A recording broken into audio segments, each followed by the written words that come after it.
Bam! Look at that. Book review, mastery. Look at it. Ah, look at that. It's a beautiful cover right there. That's one of the reasons why I buy his books, to be honest with you, because 48 Laws of Power, The Art of War, Art of Seduction, is just beautiful, beautiful covers. And the inside is very beautiful usually. Not this one, but the other ones that you have to see. Um, Mastery, let's talk about it. Great book. I give it 4 out of 5 stars, and the only reason why I don't give it a full 5 stars is because look at my hands in the thing.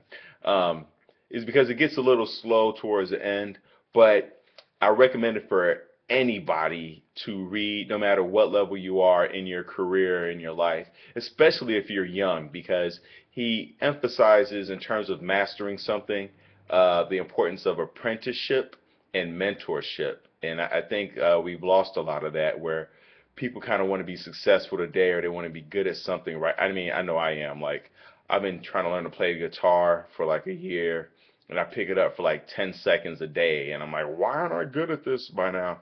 And it just takes time and practice and diligence. The thing I love about mastery in the book is that he emphasizes his points with a lot of historical stories, meaning that, like, he'll talk about why you shouldn't conform or the importance of mentoring, and then he'll talk about like how Da Vinci had a mentor, how Einstein had a mentor, went through an apprenticeship. And so not only are you learning about like how to master whatever it is you want to master, but you're also kind of getting a history lesson, which I love. I love stories as opposed to do A, B, C, and D, that kind of how to, where you're like, does this really work? But then when you read the stories of people who've done this, then you go, oh, well, he did it, then I guess I should do it, right? The other thing I love about Master is he talks about the importance of intuition and that it comes from hours and hours and hours of just working on your craft.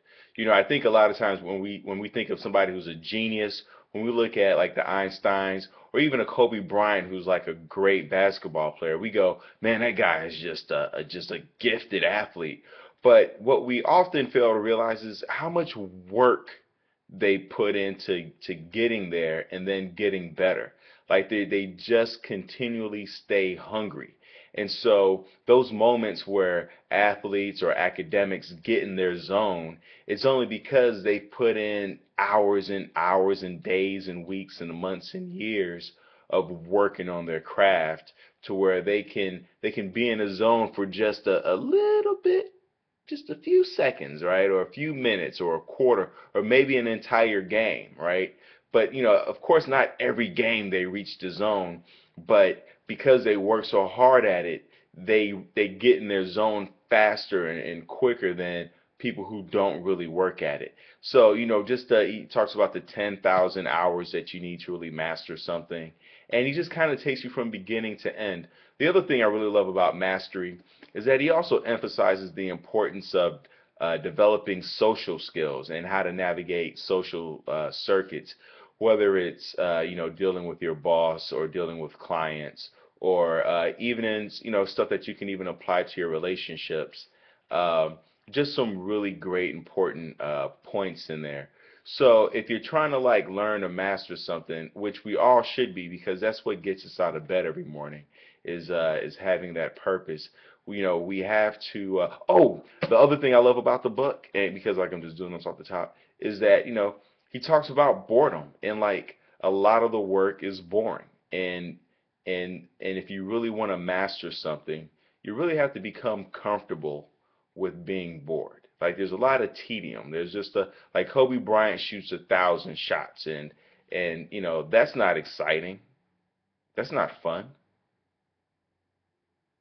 You feel that? You feel how unfun that was? No, see, and so a lot of genius, or what we call genius, is just people doing that. And then last thing, the other part is uh, people talk about finding their passion, right? It's like I don't know what my purpose is in life or what my passion is, and it's really not about finding your passion. It's about more about finding your effort. Like, what are you putting your effort into? What is it that you're naturally gravitating towards? What have you always gravitated towards? When you look back as a child, were you always playing sports or interacting with other people? Were you more off to yourself? Like, they're geniuses, Einstein, Da Vinci, and all them. Yes, they're geniuses, but they really just followed their curiosity. They followed their effort. They followed whatever intrigued them. So, that's really what it's about. It's not about discovering a life passion. It's about recognizing it.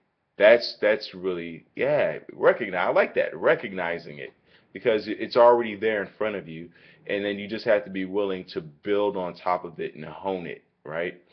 And that's it. And as you guys can see, what I love to do is I take a lot of notes in the book. Like, I write throughout and I highlight and stuff like that, and that way I can, when I go back to read it, it's easy for me to flip through and find the main points and stuff that sticks out to me. But this book, I tell you what, will definitely be a book that I probably read once a year, just to kind of refresh my memory and drive home a lot of the points that stood out to me. So get the book. I'm not being paid by this guy. I just love it. And like I said, I'll be posting a book review every Friday. And I know it's Saturday, but every Friday. All right, see you guys tomorrow. Bye.